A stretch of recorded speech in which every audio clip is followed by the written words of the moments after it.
सेना के काफिले पर हमला हुआ है। ये बेहद गंभीर बड़ी खबर इस समय आ रही है। अब से कुछ देर पहले पुंछ में वायुसेना के काफिले पर आतंकी हमला हुआ है। आतंकवादियों ने सेना की एक गाड़ी पर हमला किया है और इस हमले के बारे में और जानकारी हम हासिल कर रहे हैं। सेना ने हालांकि पूरे इलाके को घेर लिया है। आतंकवादियों की तलाश की जा रही है। जम्मू कश्मीर के पुंछ जिले में सेना के वाहनों के काफिले पर आतंकवादियों ने गोलीबारी कर दी थी और इस हमले में खबर यह भी आ रही है कि कोई हताहत नहीं हुआ है, लेकिन सेना ने पूरे इलाके को घेर कर ऑपरेशन शुरू कर दिया है, यानी कि सर्च ऑपरेशन शुरू कर दिया है और आतंकवादियों का पता लगाने के लिए ये सघन तलाशी अभियान चल रहा है। हमले में कुछ जवानों के घायल होने की खबर भी आ रही है। अभी तक खबर ये आई थी कि कोई हताहत नहीं है, लेकिन अब खबर ये आ रही है।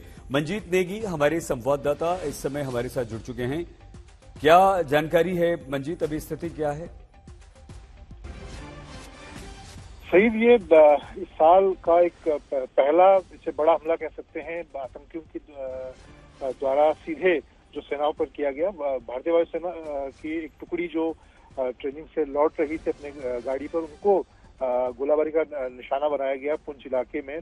और उसके बाद जैसे ही इस कॉन्वॉय पर हमला किया गया, पास में जो राष्ट्रीय राइफल की यूनिट थी वो मौके पर पहुंचे और एरिया को कॉर्डन किया गया है। हालांकि जो पुंछ के इलाके में आपने देखा कि पिछले साल भी काफी इस तरह की घटनाएं सामने आई थी, लेकिन उसके बाद सेना ने काफी नियंत्रण उन पर किया था। लेकिन ये एक बार फिर से पुंछ के जंगलों से निकलकर हाईवे पर जाते हुए भारतीय वायुसेना के वाहन को निशाना बनाया गया, जिसमें जानकारी मिल रही है कि 2 से 3 जो कर्मी हैं वो घायल हुए हैं। लेकिन फिलहाल पूरे एरिया को भारतीय वायुसेना की जो टुकड़ी है वो अपने एयरबेस पर पहुंच चुकी है।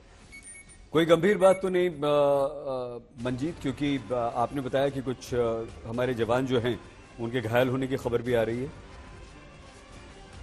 सही, क्योंकि सीधी वाहनों को निशाना बनाया गया। जो आतंकी थे उन्होंने जंगल से निकलकर हाईवे पर जब ये कॉन्वॉय जा रहा था तो गोलाबारी उन पर की, जिसकी वजह से जो गोलाबारी हुई, जो गोलियां चली, उसकी वजह से जो कर्मी थे जो गाड़ी में बैठे हुए थे भारतीय वायुसेना के ट्रक में, उनको गोलियां लगी हैं। लेकिन फिलहाल बहुत गंभीर हालत नहीं बताई जा रही है। लेकिन इस वक्त सभी जो कर्मी थे वायुसैनिक और सैनिक वो वापस एयरबेस की तरफ पहुंच गए हैं और पूरे इलाके में जो राष्ट्रीय राइफल की यूनिट वहां पर है उन्होंने एरिया को कॉर्डन किया। हालांकि इस वक्त ये शाम की घटना है। ठीक है जी।